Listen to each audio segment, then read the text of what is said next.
Во пресрет на 19-та седница на Советот на Општина Кочани, закажана за впеток, денеска заседаваа комисиите за комунални работи, за здравство и социјална заштита, комисијата за мандатни прашања, финансии, буџет и локален економски развој и комисијата за земјоделие. Во непон состав, без присуство на членовите од опозицијата, но со мнозинство гласови и во мирна атмосфера, се одржаа сите 5 комисии, а се изгласа и предложените точки од дневниот ред.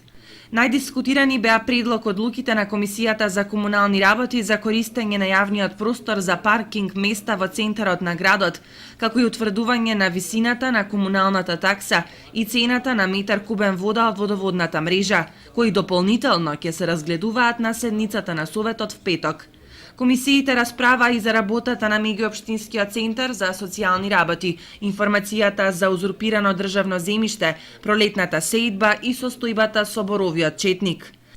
Редовната 19-та председница на Советот на Општина Кочани е закажана за впеток, кога официјално ќе се избира нов председавач и ќе се верификува мандатот на нов член на местото на досегашниот Иван Иванов, кој заминува на функцијата пратеник во Собранието на Република Македонија.